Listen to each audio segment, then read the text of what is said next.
Hi everyone, my name is Rafael Hidalgo. I'm a senior tel designer at the Open University. I've been involved in teaching at a distance since I joined the OUUK 15 years ago. Before that, I was a university teacher back in my country, Venezuela. And I'm quite happy to bring today for you some of the work we've been doing at the Open University on a particular project called Analytics for Action, which is a project aimed to support directly students and academic staff in their modules. So we'll start with this first slide about analytics everywhere. If you like football, you will know that every football team now has got analytics team. In England, Leicester City won the Premiership previous year, using a lot of analytics and really believing in the power of data.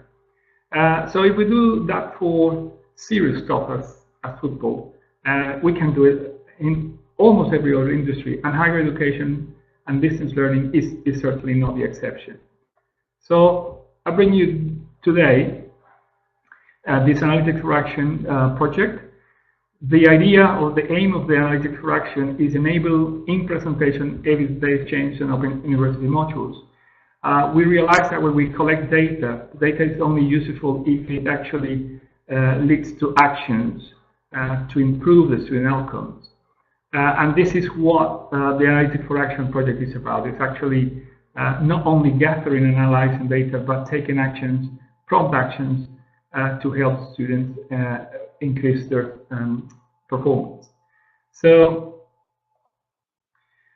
first of all, I just want to have a brief context of what the Open University is. I mean, I'm sure many of you know about the Open University, but just a reminder, we are the UK's largest university with 125,000 students. We used to be the largest in Europe. Our colleagues in UNED Spain have surpassed us since then. 40% of part-time undergraduates in the UK study with us. We offer 180 qualifications and 600 modules. Most of our modules don't have an entry requirement. That is what being open means, and it's a particular challenge. Many of our students, 76% at the time of preparing this slide, were students, so we have to be really careful with the time they put into it. And we have a large population of students with disabilities. So it's a challenge environment, and for us, completion and pass rates are a challenge, as is for any organization working in distance learning. So what is Analytics for Action? First, it's a project based on evidence that provides our academics or academic teams with enough data to act promptly, and when I say promptly, is in the same presentation while the module is still live, not necessarily for the next version or in 2 years, is immediate support. And that's what we call an active presentation, a presentation of the module where you can actually change and tweak some of the things you have planned to increase the student's performance in that presentation. The project started as a part of a larger project for one of our centers called the Learning and Teacher Center. They developed since 2004 a project called Analytics Project. The project ended in 2016. And within that project, we had things such as real-time student feedback. So how we collected a series of tools to collect direct student feedback during the presentation of the module. Student progression reporting, enhancing our measurements, enhancing the availability of that data. We developed SAS visual analytics, as you know, you probably know about this software. We have been actually customizing it to our needs. We did a lot of work in ethics, which is an important parameter in any analytics. And we also developed a couple of predictive modelings. One of them, OU analysis, is now being used with modules, and it allows you to predict which students may be at risk based on their performance in the assessment during the module, but also in their background and their demographics. Analytics for Action is then what was a part of a bigger project. That project actually, as I say, ended, but now is being embedded into the university operation, day-to-day operation.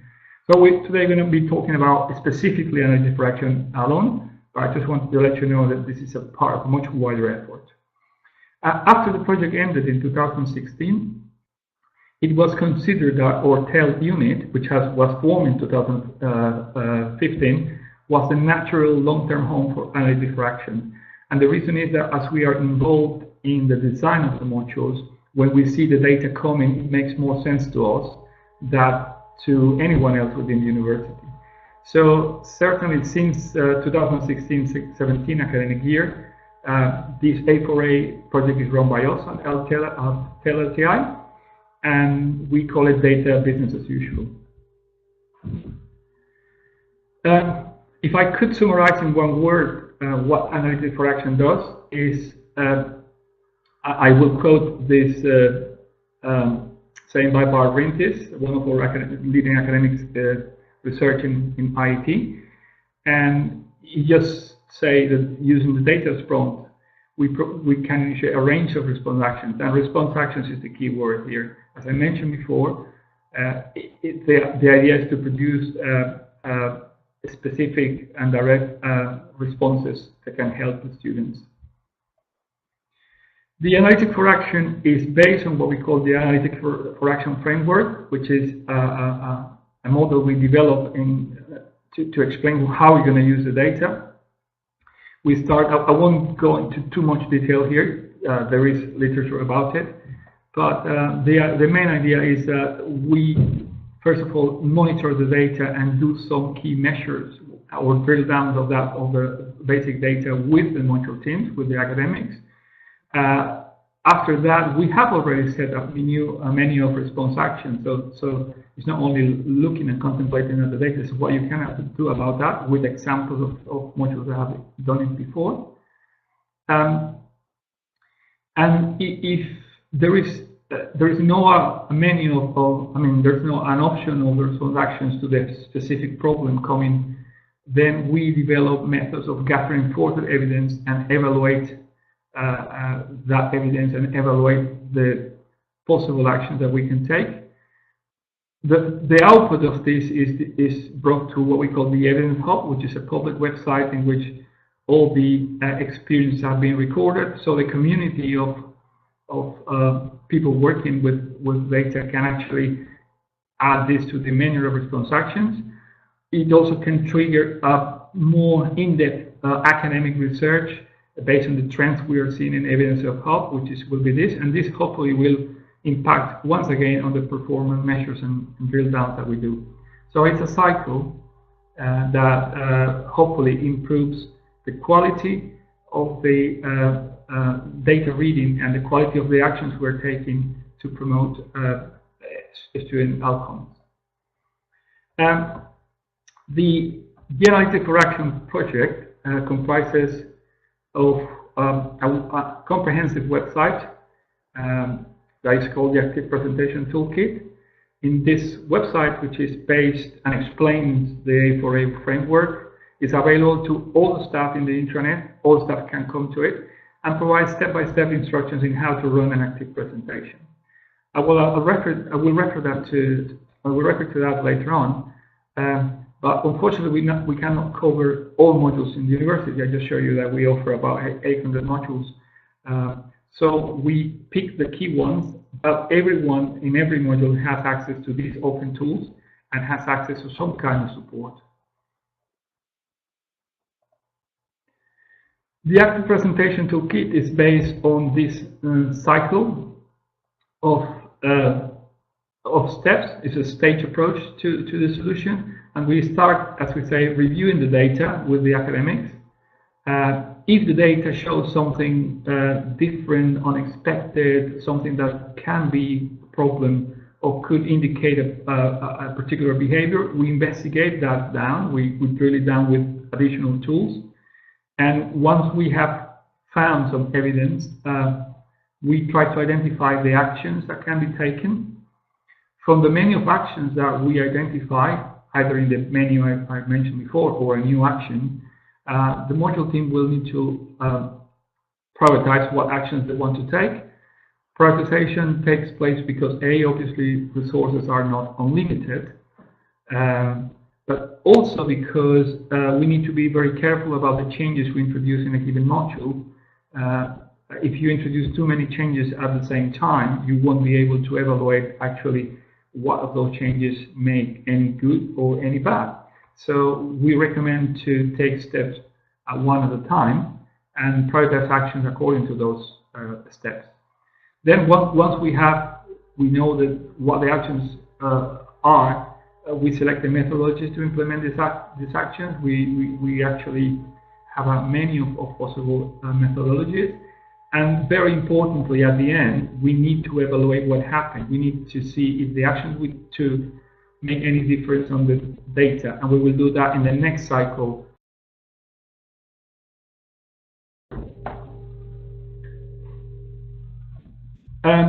So what support is available in Analytics for Action?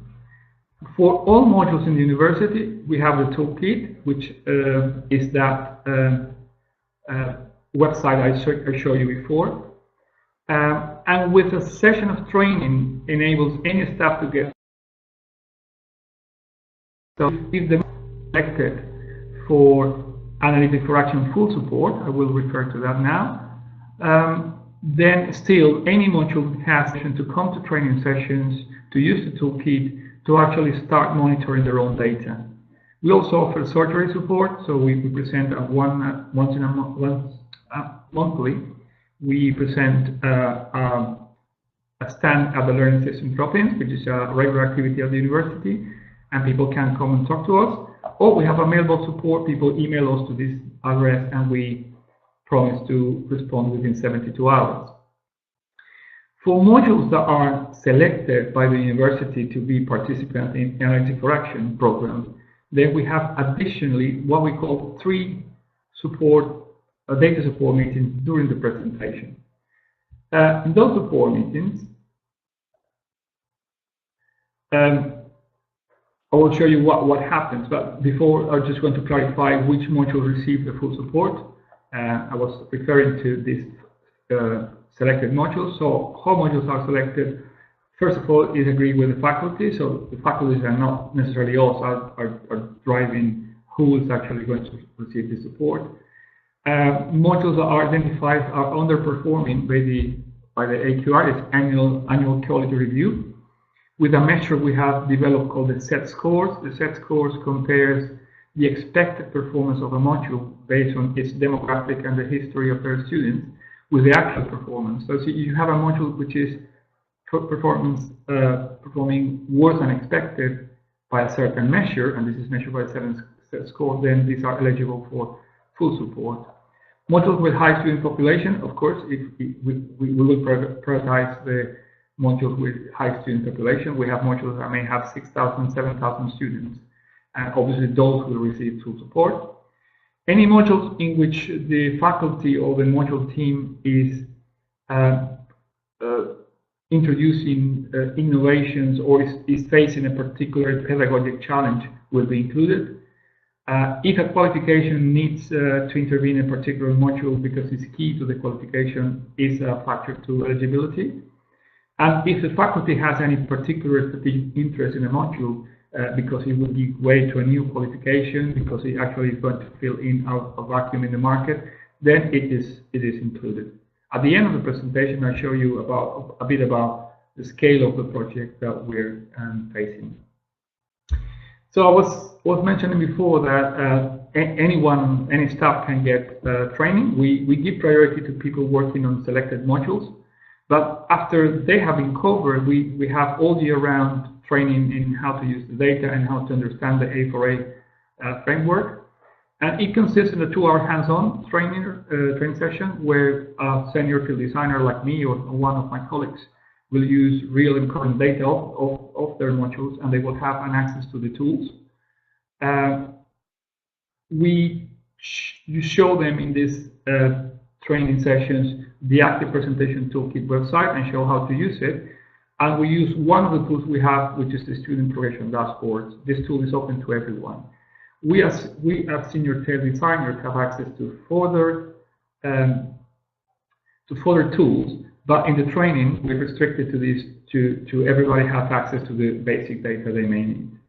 And we actually make a point of having small groups in training, so it allows discussion and specific questions coming from specific modules. In these data support meetings, the senior tail designer, normally working with the faculty, will support the relevant faculty modules. The academics come to that meeting and they provide the knowledge of the module. They know very well about their design, about the content of it. We provide a wider view as we actually see many modules and we see patterns and we identify patterns and we have up-to-date information about what the data is saying. But together we agree on the issues that were going to be investigated.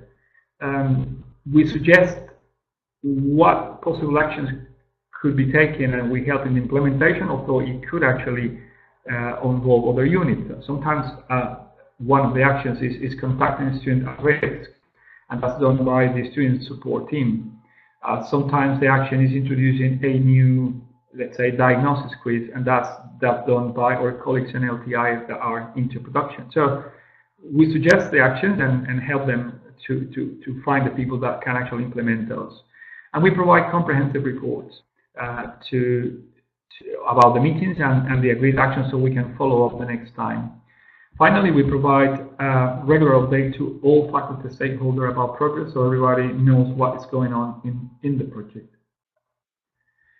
So, what sort of data we look at these support meetings? Through the Student Progression Dashboard, which is this tool which, as I said, is available to everyone, we look at this data primarily. The student profile in the module, we want to know exactly certain characteristics of the students that actually has an impact on performance, so we can actually anticipate what's the performance expected. Concurrency, it has demonstrated to be a big issue. As the Open University is very flexible with when students can actually register for a module, we have been finding that many students are taking several modules at the same time, even when it's not recommended. Or combination of modules that we are not aware of students actually wanting to take, and then when we drill down, we understand the reasons and we try to make the corrections at the qualification level to avoid it. We certainly look at the assessment submission rate. It is a very good predictive indicator of a student's success or fail, what is happening with different assessment points. We actually look carefully to who were the withdrawers, what kind of group of students is withdrawing the most, if there is any particular qualification in which students are withdrawing more than others. That's all the things that we look at when we look at this particular data. Online engagement at the OU, we have a mixture of online. I mean, obviously, all of the courses are distance learning. All of the courses have got now an online component, but still we have many modules with print material. But even so, either online only or print plus online modules, the online engagement is a good predictor of outcome. If you see a student which is not logging in frequently on a regular basis, you could actually find there are certain risks on that. We also look at the online tools and resource usage. This informs us about how popular are certain tools or certain resources provided online. This helps us to understand what is working better or not, and we compare that against the investment that was done in developing those tools, trying to optimize the resources that we use. Retention, as in real-time retention, so every day the module teams can look at how many students have withdrawn from their modules, is one of the things we look at. And finally, and very importantly, we look at pass and retention rates. Obviously, pass rate is a key indicator for the university. We want people to get their qualification at a high standard, and completion rates are also something that we look at. So I will provide you with some examples of this data, so you can see what I mean by each category. For instance, these are two modules I work with. T219 and T319 are engineering modules. T is for technology. And they are supposed to be taken one after the other. And so we work with them together as if we're a single module. You can see the type of data. I hope you can read the text here. It's written in a bit of OUUK jargon, so I apologize for that.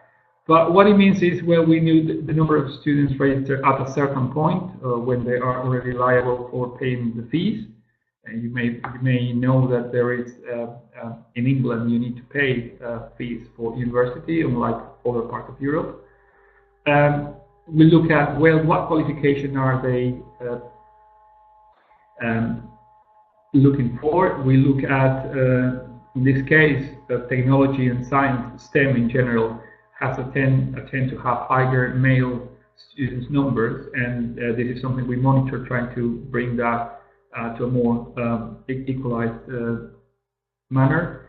The age group, bigger age group, 39, very typical in the university. You can see 16% of students with a disability. And very important data, we found that almost 3/4 of them were taking another module, 55% in this other module, and 79% and 87% in this other module were employed. So you can see here is a pattern of warning. You got a lot of people that is employed or employing full-time, so they don't have full-time to study, and yet they're taking a number of credits that could be not recommended. We cannot stop that happening, but we can inform people working in this module that this is going to happen. And I have an example at the end, one of the case studies, where that actually happened, and I'll mention what we did in that time. We look at assessment submission rates. As I say, it's a very good predictor of final outcome. When the students start to fail presenting for some assessment points, you start to worry about if they're going to be able to pass the module. In this particular one, I'm comparing different science modules at level 1, and the story is, in this particular one, was the module I worked for. They started with a lower submission rate for the first opportunity. If you can read that, it's 83.6% of students. They were under all of the other ones, but at the end of the day, they had a better submission rate for the last assessment point than any other. So what it means is they were able to keep more students engaged and interested. So even if they departed from a lower point, they ended on a higher point compared to others. That may be related to the assessment model they take. They only feature continuous assessment rather than a final exam or AMA, or end of module assignment or end of module project.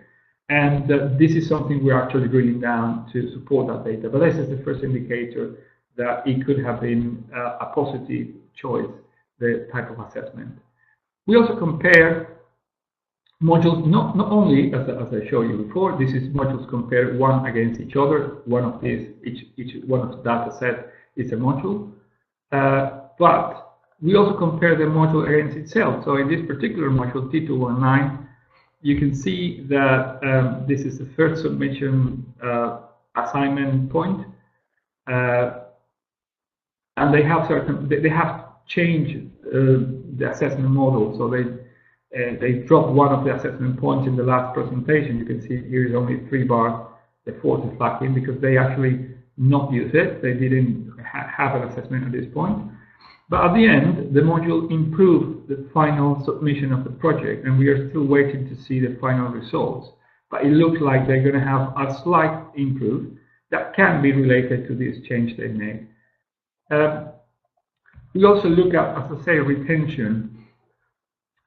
Here's a graph that shows you the percentage of students to register in a given week of the module on this axis. And this module in particular caught our attention because it has these 2 big drops. You see this one and this one. They drop 2% of the students in a week. That is way too high compared to the normal rate that we see in other modules. So we went to investigate what was happening here. And what was happening here is we have an assessment point coming here, and the start of a new block starting here. So what we interpret here is that this drop before the assessment was people not willing to take the assessment, and people took the assessment and they felt overwhelmed probably, and then actually this amount of students actually went away. The module team has responded with different timing of the assessment and trying to change what it covers, and we will see in the next round what has happened. Other things we look at is an online only module. Well, students only are working when they're actually online, so we can see patterns through the years. This is relatively satisfactory. We got peaks of 60–70% students in a week using it, which is good. This drop here is very common. This is Christmas time, and this is the end of the module. But we also are able to watch particular tools. I mean, in this case, we're plotting the use of the Block 1 forum in this module 3319, and you can see from the week -3, which we opened the website, the module starts. We have fair use of this Block 1 forum until week 8, and it's because in week 8 there's an assignment, and then Block 2 starts here. So this one is actually being used as expected. That's, in certain ways, it's good news. We also look at the faculty completion and pass rates historically. So in a given module, we can see very quickly where they were. This is color-coded. Red means the module is under the faculty average. Yellow means it's under, but for a small margin, the faculty. And green means is over the faculty averages. So this particular module, I cannot disclose what it is. I'm sorry about the blobs here. This is meant to be confidential information. That's why I cannot share it with you now. But you can see this module was way under average in completion rate and were under average in pass rates. But in the next presentation, they did something, and we investigated what that something was, that actually improved the overall health from red to yellow and from yellow to green. But the most important thing is the conversation that happens after the data meetings. This is some excerpt of those conversations. One module, they realized that had a lot of modules or students working in other modules at the same time. The module team didn't advise on multiple modules type with that module. They thought the students should be taking that module only during that period. So we make the student support teams aware of a significant number of students taking 120 points. So it's a full academic workload once, and then we have some discussions with the students that seem to be struggling about that. They make the question about if extensions are good. So if you have students working in different modules, if providing any later date for assignment, it was any good. It may be clashing with other modules, but when you move it, you may be clashing with something else. Things such as is the gap between TMA. This is a project I mentioned, the module I mentioned before, where they took out one of the assessment points, and they're wondering if it's a too big distance between assessment points here. So they concluded they have to check the weight and the timing of the particular assignment in order to optimize it. Group work is a big issue, and in group work they realized that they didn't have students prepared for group work, so they decided to introduce. And this was coming from the data. You can see how students did not engage with the group work as we expected.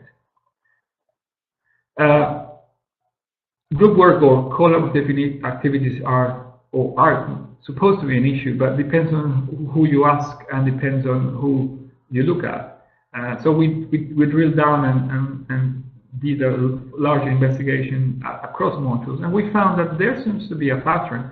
This color code means if you're red or pink, you are under average. And it was interesting to find that STEM module seems to be doing a bit worse when they include group work, while other faculties don't. So we're now comparing what is that makes this possible difference. We're extending this to a larger number of modules and with more statistical value. As I say, the data support meetings comprise at the end very, very detailed reports with all the actions planned, with the issues discussed, with what the data says, including any graph or plot that may be helpful. And this is in a public place for academics to look at. So once we have identified the data is telling us something, and we are sure that that is precisely what the data is saying, what we can do? Very briefly, we can do a change of the material, so that's maybe difficult within presentation, but you can provide additional support to everyone by creating, let's say, a boot camp before an exam, or a particular activity that we realize people are struggling, so help with additional material, or some target support. You may find that some students are struggling, so you can actually get activities to support them only, not the whole module, but you can actually have improvement upstream to get the right people into the module. I will refer to that in one of the examples I'll brought to you. This is a more extended set of actions that can be taken with more details. What I showed you before was a very brief summary, and there is some scholarship about that. There's an article written by Bart, which the link is provided here, so if you want to see that as a further reading. I'm going to give you briefly a few examples, so at the end of that we could have some Q&A session. KJY113 was a module that has a problem in the sense that student registers for it, but before we reach this 25 fee liability point that has to do with the first time the students have to make a payment, we have already dropped 12 to 13% of students. So it was like students were not really sure what the module was about. So the module team initiated a campaign of information, and with a diagnosis quiz called Are You Ready For? They sent additional information in a dedicated website, and they even sent an AA5 postcard to students. And the results have been that although the number of students that registered for the module dropped slightly, you can see here how the submission rates were much better, and more importantly, the pass rate was up 12% and the completion rate was up 10% on a single year. This is a remarkable increase that cannot be explained otherwise than actually in the actions that were taken. Also, the drops between the start of the module and the amount of students that were at the first payment dropped only by 3%. So it was clear that students were more informed about what the module was. S350, we realized that the concurrency levels, the number of students taking several modules, was really, really high, and they were not anticipated. And actually, we actually understood why they were taking these modules of the S390 series that were not recommended by the module teams, were not actually in the qualification design. So the ALs, or associate lecturers, were given a list of students with a high workload, and they paid additional attention to the students, to the submission dates of their assignment, to the other modules that were actually taken, and they helped them in how to manage that. There's no historical data to compare because 350 is the first year, but certainly in this case, looking at the data led to immediate intervention, and we're waiting to see the results to see how it went. Another example is T192, is a technology module. They introduced a series of practice quizzes to help them students with particular issues in math, rearranging equations. But the good thing is that we put that out, and we measure the response of the students. We can see here in every assignment opportunity how many students were under 40, how many students were under 50 points on a 100% scale. So you can see that quizzes like this one, and this one have a problem. Maybe the content is more difficult, but also maybe the design of the quiz, why students weren't ready to take it, why they failed in doing this. And it drilled down investigation at this particular point, rather than having to go through the whole assessment strategy. So these are three examples of success. Obviously, some cases we haven't had succeeded, we haven't had understood what was going on. But it's nice to show that yes, it worked for certain modules. 2016 to 17, which ended in July, we did support 29 modules, reaching or covering almost 25,000 students. We trained over 100 staff and 22 training sessions, and we had 75 data support meetings. The coverage is expected to grow for this year. Likely numbers are not finalized, but likely numbers are that we're going to extend the support to 49 OE modules. Once again, early date, but it will mean about 60,000 students included in those modules. We have been continuously improving the tools that we use and the systems we use to look at the data. We will train more than 120 staff and run over 100 data support meetings, and we are making an effort to increase scholarship, to increase research on this area based on the data that we are gathering within Analytics for Action. The most important thing is what our customers think about it. Our customers in this case are the academics that we've been training and the staff we've been training, and they are all positive about it, both the training sessions as the support meetings. In particular, I like this comment here, say being able to go off grid and actually finally get some insights and answers into presentation questions we had for ages. Obviously, the ability to interpret the data and the data itself is limited, but for the first time in history, we have enough data to start wondering about why students behave in the way they behave, why certain decisions are taken. I compare this to getting into a cave with a torch, a small torch. It's true, it's not showing you the whole cave. The cave is dark, you only can see a few things and try to make your mind about what it is. But at least we have now a torch that we didn't have before. Before was only completely darkness. And that's it for me. I will finish